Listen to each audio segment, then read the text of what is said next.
तो दोस्तों एक बार फिर से स्वागत है आपका हमारे YouTube चैनल में जिसका नाम है इंजीनियरिंग फॉर यू। एंड आज का हमारा टॉपिक है स्केलर एंड वेक्टर प्रोडक्ट। देखिए, स्केलर प्रोडक्ट के बारे में हमने पिछली वीडियो के अंदर डिस्कस किया था। आज का हमारा मेनली टॉपिक है वेक्टर प्रोडक्ट। ठीक है, तो आज हम डिस्कस करेंगे वेक्टर प्रोडक्ट के बारे में कि आखिर वेक्टर प्रोडक्ट होते क्या हैं। तो चलिए स्टार्ट करते हैं आज का सेशन। अगर आपने हमारे चैनल को अब तक सब्सक्राइब नहीं किया तो प्लीज़ सब्सक्राइब ज़रूर कर लीजिए ताकि लेटेस्ट वीडियो के लिए आपको सबसे पहले नोटिफिकेशन मिले। तो चलिए स्टार्ट करते हैं आज का सेशन। देखिए, वेक्टर प्रोडक्ट आखिर होता क्या है। जैसा कि हमने पिछली वीडियो के अंदर डिस्कस किया था, जब किसी भी दो वेक्टर्स को मल्टीप्लाई किया जाए और उनका जो रिजल्ट है, उनका आंसर है, वो एक वेक्टर प्रोडक्ट आए तो उसको हम क्या कहते हैं, वेक्टर प्रोडक्ट। अगर हम दो वेक्टर्स को मल्टीप्लाई करें और उनका रिजल्ट एक स्केलर प्रोडक्ट आए, ठीक है, तो वो होता है स्केलर प्रोडक्ट। ये चीज़ मैंने आपको पिछली वीडियो के अंदर बिल्कुल अच्छे से क्लियर कर दी थी। ठीक है, तो वेक्टर प्रोडक्ट की बात आती है तो दो वेक्टर्स को मल्टीप्लाई करते हैं, देन उसका जो रिजल्ट आता है, आंसर आता है इज इक्वल टू के अपोजिट साइड में, वो आता है एक वेक्टर प्रोडक्ट, तो उसको हम वेक्टर प्रोडक्ट कहते हैं। एंड वेक्टर प्रोडक्ट को क्रॉस प्रोडक्ट भी कहते हैं। ठीक है, अब क्रॉस प्रोडक्ट क्यों कहते हैं, इस बात को भी हमने पिछली वीडियो के अंदर अच्छे से बिल्कुल अच्छे से क्लियर किया था। ठीक है, देन क्रॉस प्रोडक्ट क्यों कहते हैं ये भी चलिए हम आगे जरूर पढ़ लेंगे। ठीक है, बिल्कुल एक बार रिवाइज के लिए। देन अब आगे चलो इसको स्टार्ट करते हैं। Vector product of two vector is defined as the product of magnitude of the two vector and the sign of the smaller angle between then the act in direction perpendicular to the plane containing the two vector। यानी कि ये हमें क्या कहना चाहता है कि हमारे पास दो वेक्टर्स हैं, p vector and q vector, p vector and q vector. ठीक है, इनकी यह एक स्मॉलर एंगल क्रिएट कर रहे हैं। ठीक है, जो एंगल है थीटा। ठीक है, और इन दोनों ये एक प्लेन के ऊपर है, ये जो दोनों वेक्टर्स हैं ये एक प्लेन के ऊपर है और इनकी वजह से एक तीसरा वेक्टर क्रिएट हो रहा है जो है टी। एंड जो ये वेक्टर है टी, ये इन दोनों के परपेंडिकुलर है। अब इसका मतलब क्या है और प्लेन का मतलब क्या है, देखिए, जब कोई भी सरफेस होता है वो प्लेन मान लीजिए आप। ठीक है, जैसे कि ये नोटबुक का सरफेस है, ये एक प्लेन हो गया। ठीक है, इसके ऊपर ये देखिए ये दो डायरेक्शंस जा रही है। ठीक है, पी डायरेक्शन में वेक्टर है, एक क्यू डायरेक्शन में वेक्टर है। अब ये टी वाला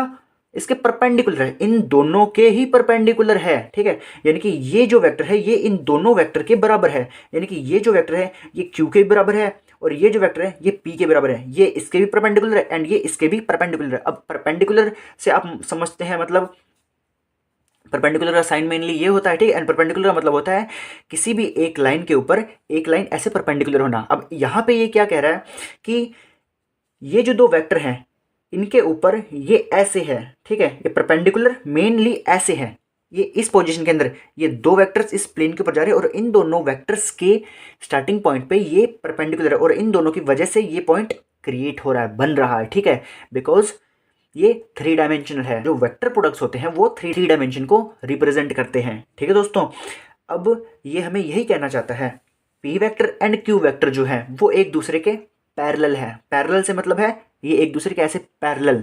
ठीक है, ये एक दूसरे के पैरेलल है। परपेंडिकुलर होते तो ये ऐसे होते, ये एक प्लेन है और इसके ऊपर एक और वेक्टर ऐसे है। ठीक है, ऐसे रखा जा रहा है तो ये हो गया परपेंडिकुलर, ये पैरेलल है। ठीक है, ये वेक्टर इस वेक्टर के पैरेलल है, यानी कि कहना चाहते हैं ये वेक्टर इस वेक्टर के बराबर है। कुल मिला के पैरेलल का मतलब होता है बराबर है। ठीक है दोस्तों, यानी कि इसका मैग्नीट्यूड एंड इसका मैग्नीट्यूड दोनों सेम है। कहने की बात कुल मिला के ये है, ये क्यों। अब देखिए यही कहना चाहता है, जो टी वेक्टर है, टी वेक्टर जो है वो पी वेक्टर के एंड क्यू वेक्टर के बराबर है। ठीक है दोस्तों, और ये इस दोनों वेक्टर्स के परपेंडिकुलर भी है। If P and Q vector are two vectors then their vector product of P and Q is given by the vector T. ये जो दो वेक्टर है ये हमें एक वेक्टर प्रोवाइड करा रहे हैं, वो कौन सा वेक्टर है, वो टी वेक्टर है। ठीक है दोस्तों, वेक्टर प्रोडक्ट के अंदर हमें ये कॉन्सेप्ट दिया जाता है जो कि दो वेक्टर तीसरे वेक्टर को रिप्रेजेंट करते हैं। ठीक है, अब यहाँ पे बात आती है कि जो P एंड Q, अब देखिए यहाँ पे क्रॉस की बात आ रही है। जो P वेक्टर है और Q वेक्टर, देखिए वेक्टर्स के अंदर हमेशा मल्टीप्लाई की बात की जाती है। अगर मैंने किसी भी वेक्टर को ऐड करना होता है या सब्ट्रैक्ट करना होता है तो हम डायरेक्टली कर सकते हैं। ठीक है, ये मैंने पिछली वीडियो के अंदर अच्छे से आपको डिस्कस किया था और क्लियर भी किया था ये टॉपिक, एंड उसकी पिछली वीडियो के अंदर भी अच्छे से डिस्कस करके क्लियर किया था। लेकिन जब बात आती है वेक्टर्स को मल्टीप्लाई करने की, तो मल्टीप्लाई करने के अंदर वेक्टर्स को कैसे किया जाता है, डायरेक्टली नहीं कर सकते। ठीक है दोस्तों, उनको मल्टीप्लाई करने के लिए हमें स्केलर एंड वेक्टर प्रोडक्ट्स की हेल्प लेनी पड़ती है, ठीक है। क्योंकि जब वेक्टर्स को मल्टीप्लाई करते हैं तो उनके अंदर उनकी कुछ कंडीशंस होती है, हम उनको डायरेक्टली मल्टीप्लाई नहीं कर सकते, ठीक है। एंड वेक्टर का जो सिंबल है वो हम शो करते हैं इससे। कहीं भी वेक्टर होगा, वेक्टर प्रोडक्ट होगा, उसको हम यहाँ ऊपर जो ये डायरेक्शन का निशान है इसके थ्रू ही शो करते हैं। क्यों? क्योंकि वेक्टर के अंदर डायरेक्शन होती है, स्केलर के अंदर डायरेक्शन नहीं ही होती, ठीक है दोस्तों। ये चीज़ें मैंने आपको पिछली वीडियो के अंदर बहुत अच्छे से क्लियर की थी, आप चाहें तो पिछली वीडियो में जाके देख सकते हैं।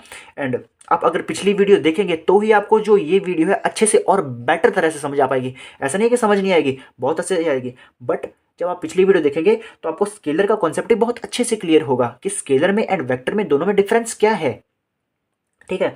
तो चलिए आगे बढ़ते हैं। देखिए, जब मैं क्रॉस का निशान हटाता हूं, ठीक है, अगर मैं चाहूं कि मैं यहां से क्रॉस का निशान हटा दूं, ठीक है, तो हम इसको कैसे लिखेंगे?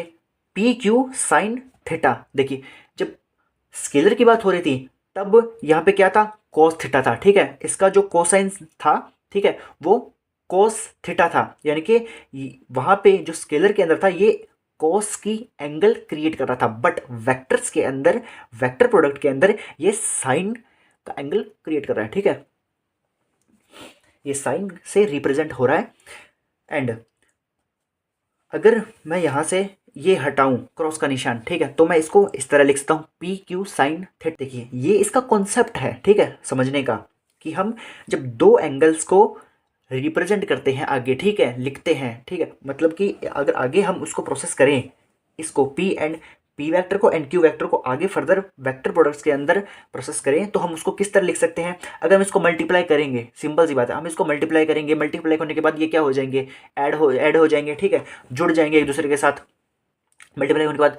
तो वो कैसे लिखे जाएंगे? वो पी क्यू साइन थीटा लिखे जाएंगे, यानी कि पी क्रॉस क्यू किसके बराबर है? पी क्यू साइन थीटा के बराबर है, ठीक है दोस्तों, सिंपल सी बात है। The direction of T is perpendicular to the plane containing vector P and Q. ये वही बात कह रहा है, जो टी वेक्टर है वो पी एंड क्यू के परपेंडिकुलर है, ठीक है दोस्तों, ये पी एंड क्यू के परपेंडिकुलर है। एंड चलिए मैं आपको एक सिंपल से एग्जांपल से समझाता हूँ, आपको बहुत अच्छे से समझ आएगा। एग्जांपल है टॉर्क, आपने सुना होगा। देखिए, टॉर्क का मतलब क्या है? देखिए, जो मैं जैसे कि मैं किसी पेचकस से स्क्रू टाइट कर रहा हूँ, ठीक है, इस पर फोर्स लग रहा है, फोर्स भी लग रहा है और एक रोटेशन मोशन भी क्रिएट हो रहा है, ठीक है, और वो टाइट भी हो रहा है। तो ये जो रोटेशन मोशन क्रिएट हो रहा है और इस पर फोर्स लग रहा है साथ में, तो वो क्या होता है?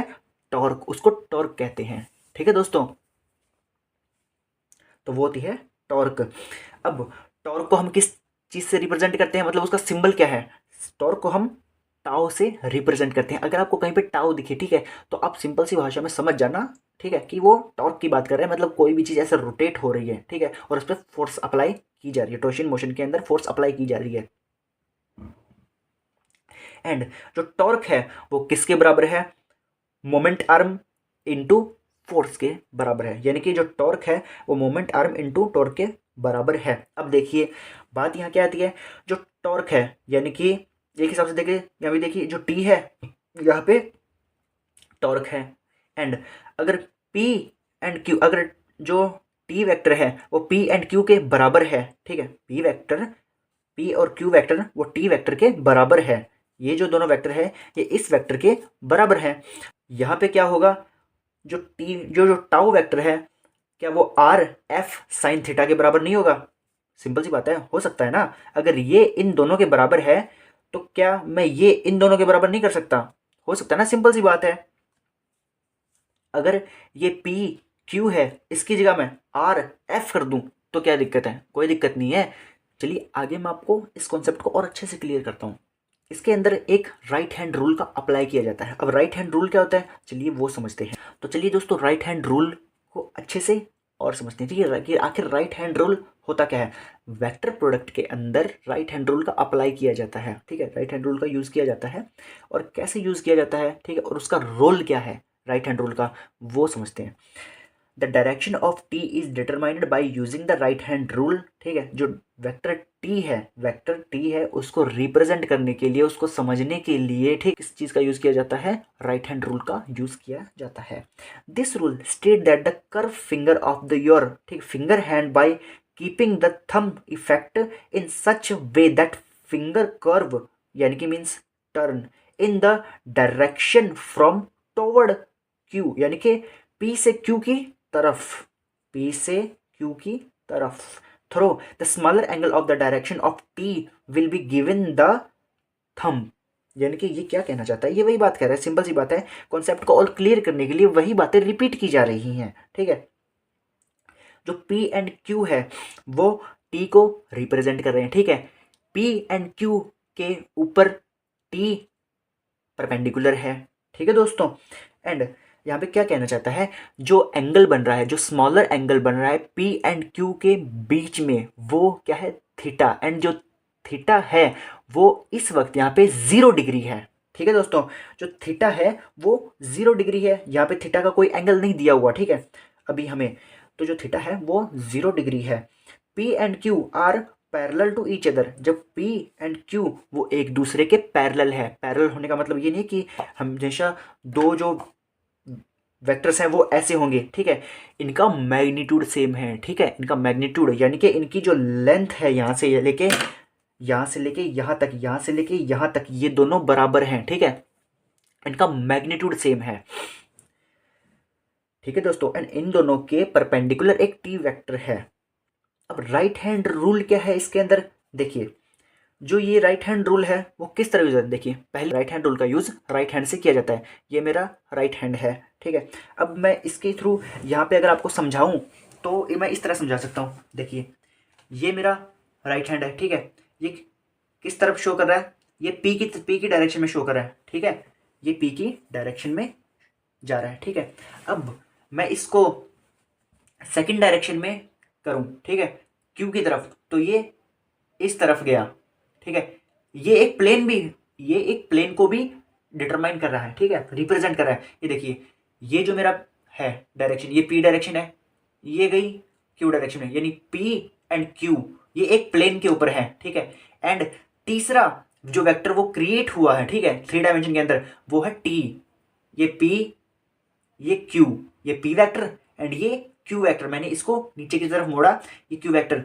ये देखिए, अब ऐसे या ऐसे इसको मत देखिए, ये देखिए, हमें यह बताया जा रहा है कि जो P एंड Q है वो एक प्लेन के ऊपर है और P और Q के ऊपर ये T वेक्टर परपेंडिकुलर है। ठीक है, ये हो गया P वेक्टर, ये हो गया Q vector.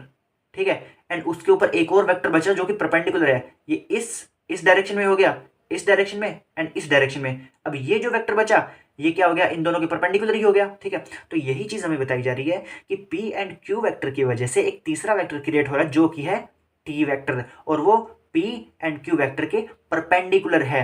And P and Q जो स्मॉलर एंगल है, P एंड Q में एक स्मॉलर एंगल क्रिएट हो रहा है जो कि है थीटा।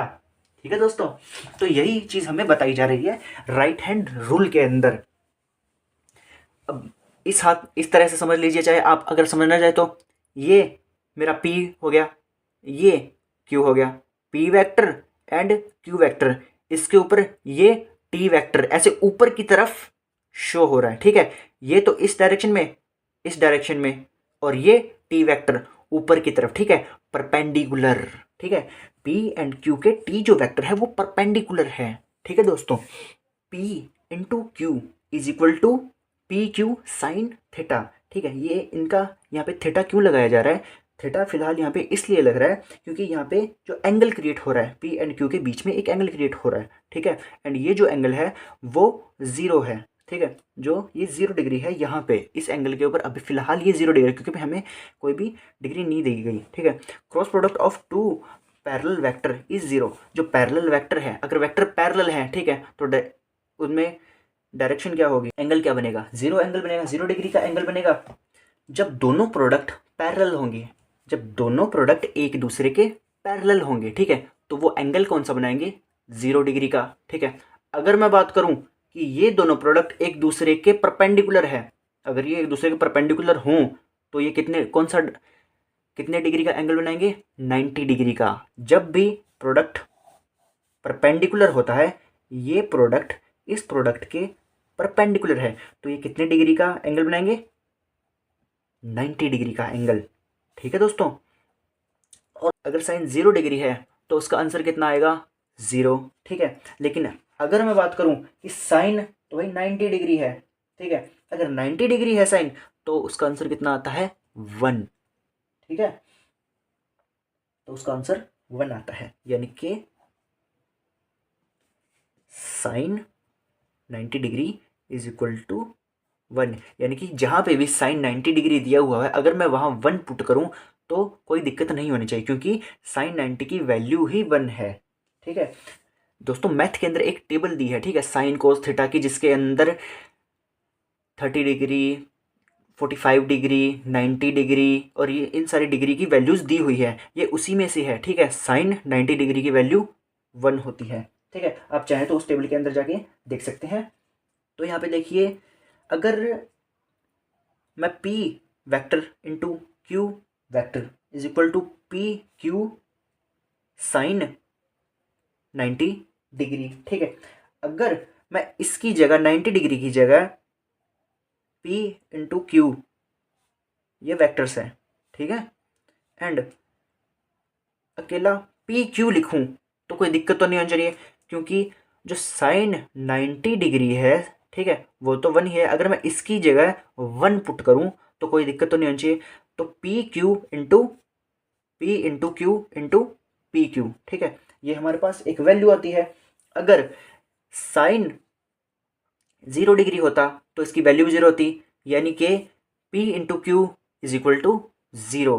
तो ये कुछ कंडीशंस हैं वेक्टर प्रोडक्ट के अंदर जो वेक्टर प्रोडक्ट को रिप्रेजेंट करती है। एंड एक बात आपको यहाँ पे ज़रूर जाननी चाहिए, when two vector are perpendicular to each other then their cross product is equal to product of their magnitude. यानी कि ये हमें क्या कहना चाहता है, जब दो प्रोडक्ट परपेंडिकुलर होते हैं एक दूसरे के तो उनका क्रॉस प्रोडक्ट बराबर होता है किसके? उनके मैग्नीट्यूड के। ठीक है दोस्तों, यहाँ पे एक कंडीशन है, जैसे कि राइट हैंड रूल के अंदर मैं आपको समझाता हूँ। ठीक है, अगर ये बात आती है, देखिए ये अगर देखिए ये जो प्लेन है ये एक प्लेन हो गया, ठीक है, अगर ये डायरेक्शन इस अंदर की तरफ जा रही है, ठीक है, तो ये क्या हो गया, ये इनटू द प्लेन हो गया। ठीक है, जब अगर कोई ऐसी कंडीशन आए, ठीक है, तो ये जो डायरेक्शन है ये क्या है, ये इनटू द प्लेन है। ठीक है, अगर कोई कंडीशन ऐसी आए,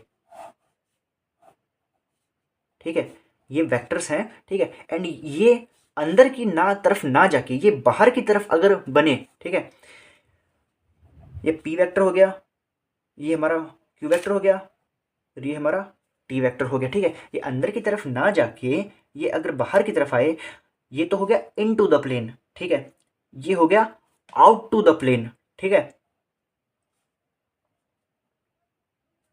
ये हो गया आउट टू द प्लेन। अब जो मैंने राइट हैंड रूल आपको अच्छे से समझाया है, ठीक है, ये हो गया, ये दूसरी डायरेक्शन और ये तीसरी डायरेक्शन। अगर मैं इसके ऊपर ये अप्लाई करूं, यानी कि ये क्या कहना चाहता है, P को हमेशा Q के साथ मल्टीप्लाई किया जाता है, कभी भी Q को P के साथ मल्टीप्लाई नहीं किया जा सकता। जैसे कि आप सोचो Q को P के साथ करे चाहे P को Q के साथ करे, बात तो सेम ही है। नहीं, बात यहाँ सेम नहीं होती। क्यों? क्योंकि इसके अंदर स्टेप टू स्टेप चलना होता है। क्यों? क्योंकि वेक्टर प्रोडक्ट की कुछ कंडीशंस होती हैं, हमें उसके अकॉर्डिंग ही वर्क करना होता है। तो ये क्या कहना चाहता है, P vector into Q vector, ठीक है, बराबर Q vector into P vector. ये क्या कहना चाहता है, ये एक दूसरे के बराबर नहीं होते। जैसे कि अब आप बात करें कि P को Q के साथ करूं चाहे Q को P के साथ करूं ना, ये कंडीशन है P को Q के साथ करने की और ये कंडीशन है Q को P के साथ करने की। ठीक है, डायरेक्शन तो दोनों की अलग हुई ना, ये तो इन टू द प्लेन है, ये आउट टू द प्लेन है। क्यों है फ़र्क? ठीक है, क्यों? क्योंकि इसके अंदर जब हम अप्लाई कर रहे हैं, ठीक है, ये हमारा पहली डायरेक्शन होगी, ये दूसरी डायरेक्शन होगी, ये हमारी तीसरी डायरेक्शन होगी। ये according to right hand rule follow करते हुए आगे बढ़ रही है। बट जो ये कंडीशन है, ये कंडीशन तो according to right hand rule follow करते हुए आगे बढ़ रही है, बट ये जो ये कंडीशन है ये according to right hand rule follow नहीं कर रही, ठीक है। इसलिए जो P इंटू क्यू है वो Q इंटू पी के बराबर नहीं है। अगर मैं इसको ऐसे करूं, ठीक है, तो ये राइट हैंड रूल को कैसे फॉलो करेगी, ये इस तरफ तो जा ही नहीं रही, ये फिर यहाँ पे तीसरी डायरेक्शन हो गई, ये तो किसी और ही डायरेक्शन में जा रही है, इसको तो किसी और डायरेक्शन में जाना है, तो ये according to right hand rule follow नहीं करता। तो इसलिए P and Q into P के बराबर नहीं है। तो दोस्तों अब हम पढ़ते हैं मैक्सिमम एंड मिनिमम कि आखिर वेक्टर प्रोडक्ट के अंदर मैक्सिमम एंड मिनिमम होता क्या है एंड इसका रोल क्या है और साइन और कॉस, ठीक है, किस तरह इसके अंदर वर्क करता है। देखिए जो मैक्सिमम प्रोडक्ट होता है वो वेक्टर के अंदर किस तरह वर्क करता है। जब कोई दो प्रोडक्ट, ठीक है, जब कोई भी दो प्रोडक्ट परपेंडिकुलर होते हैं एक दूसरे के, ठीक है, यानी परपेंडिकुलर का कहने का इनका मतलब है जब दो प्रोडक्ट एक दूसरे के ऊपर 90 डिग्री का एंगल क्रिएट करते हैं। जैसे कि ये प्रोडक्ट इस प्रोडक्ट के साथ 90 डिग्री का एंगल बना रहा है, ठीक है, ए प्रोडक्ट के ऊपर बी प्रोडक्ट 90 डिग्री के एंगल पे परपेंडिकुलर है, ठीक है। तो इस कंडीशन के अंदर क्या आता है, जो वेक्टर प्रोडक्ट होता है वो मैक्सिमम होता है, ठीक है। यानी कि जो वेक्टर प्रोडक्ट की कंडीशन के अंदर जब दो वेक्टर एक दूसरे के परपेंडिकुलर होते हैं तो वो क्या होता है, प्रोडक्ट मैक्सिमम की कंडीशन में होता है। अब बात आती है, देखिए जो आप बार मैं फिर आपको बता देता हूँ, जो ए क्रॉस बी है, ठीक है, अगर मैं क्रॉस को रिमूव करूँ, ठीक है, अगर मुझे क्रॉस रिमूव करना हो वेक्टर प्रोडक्ट में, ठीक है, रिमूव करूँगा तो वहाँ पे उसकी जगह क्या आ जाएगा, ए बी साइन थीटा, ठीक है, ए बी साइन थीटा, ठीक है। यहाँ पे 90 डिग्री मैंने इसका लिखा हुआ है, ठीक है। अगर मैं कहीं भी वेक्टर प्रोडक्ट के अंदर क्रॉस को रिमूव करूँ तो हम साइन का यूज़ करते हैं, ठीक है। क्रॉस को रिमूव किया तो ए बी साइन थीटा आएगा, ठीक है। तो ए क्रॉस बी या हम बोले ए बी साइन थीटा दोनों एक दूसरे के बराबर हैं। और जो डॉट प्रोडक्ट की बात आती है, ठीक है, स्केलर प्रोडक्ट की, जब हम ए वेक्टर और बी वेक्टर के बीच में से डॉट को रिमूव करते हैं तो वहाँ आता है ए बी कॉस थीटा। ये जो साइन या कॉस है, ठीक है, ये यहाँ पे इस सिंबल को रिमूव करने पे आ रहे हैं, क्रॉस के या डॉट के सिंबल को रिमूव करने से यहाँ पे ये प्रोडक्ट हमारे पास बन रहा है। देन जो वेक्टर प्रोडक्ट की कंडीशन के अंदर जब दो प्रोडक्ट एक दूसरे के ऊपर 90 डिग्री का एंगल क्रिएट बनाते हैं करते हैं तो वो मैक्सिमम प्रोडक्ट होते हैं, ठीक है। अब हमने स्केलर प्रोडक्ट के अंदर पढ़ा था कि स्केलर प्रोडक्ट के अंदर जब दो वेक्टर एक दूसरे के पैरेलल होते हैं, ठीक है, जब दो प्रोडक्ट, ये प्रोडक्ट ए हो गया, ये प्रोडक्ट बी हो गया, ठीक है, जब स्केलर प्रोडक्ट के अंदर दो प्रोडक्ट एक दूसरे के पैरेलल होते हैं तो वो मैक्सिमम होते हैं, ठीक है, किसमें, स्केलर के अंदर।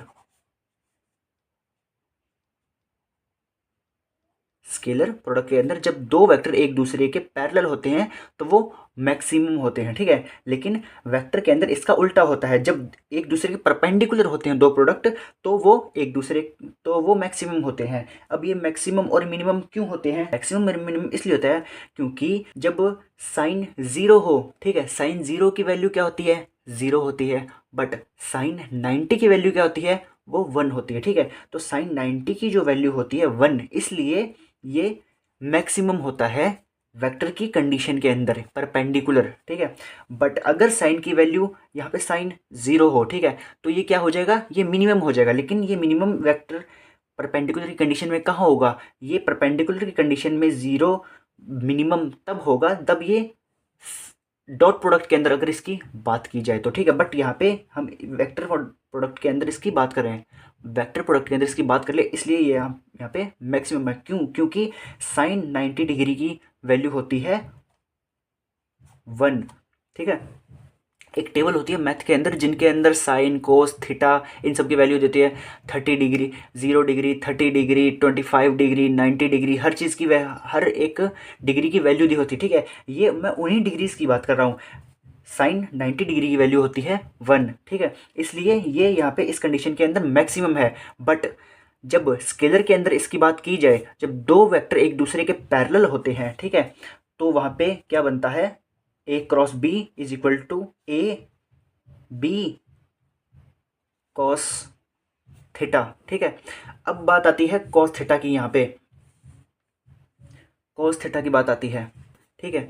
यानी कि cos 90 degree A B cos 90 degree, ठीक है, या कॉस 0 डिग्री, यहाँ पे दोनों पैरेलल है, ठीक है। तो यहाँ आ गया 0 डिग्री, 90 डिग्री नहीं आएगा, ठीक है, 0 डिग्री। अब कॉस 0 डिग्री कितना होता है आप भी जानते हैं, कॉस 0 डिग्री 1 होता है, ठीक है।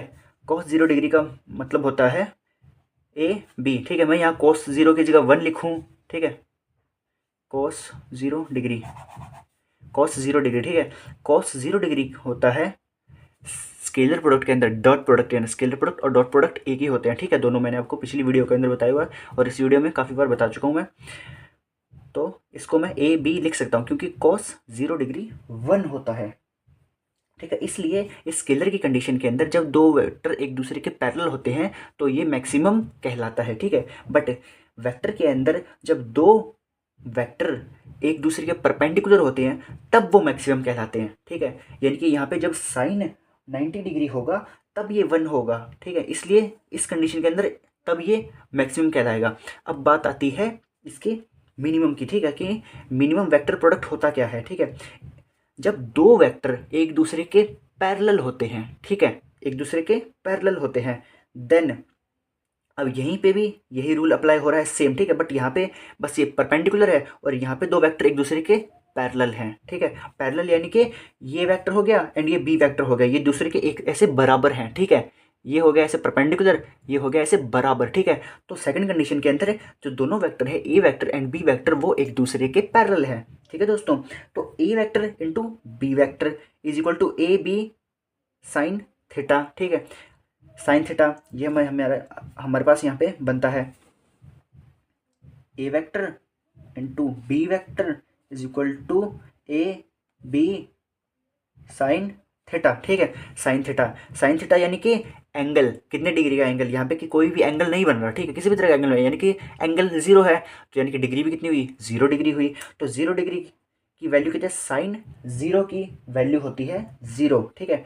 तो मैंने सीधा डायरेक्ट यहाँ पे लिख दिया, अगर मैं ए बी साइन 0 डिग्री, तो 0 डिग्री को अगर मैं इससे मल्टीप्लाई करूँ तो टोटल कंप्लीट वैल्यू हमारी 0 हो जाएगी। तो मैंने A cross B is equal to 0, ठीक है। तो इसलिए ये होती है मिनिमम, ठीक है, क्योंकि यहाँ पे जो डिग्री ऑर्डर है वो 0 आ रहा है, ठीक है। यहाँ पे जो डिग्री ऑर्डर है वो 1 आ रहा है, इसलिए ये मैक्सिमम है। और इसी कंडीशन के अंदर हम देखें तो अगर हम स्केलर की कंडीशन के अंदर इसको देखें, जब दो प्रोडक्ट स्केलर के अंदर, ठीक है, एक दूसरे के परपेंडिकुलर हो, ये ए वेक्टर हो गया, ये हमारा बी वेक्टर हो गया, ये हमारा बनाना है 90 डिग्री का एंगल, ठीक है।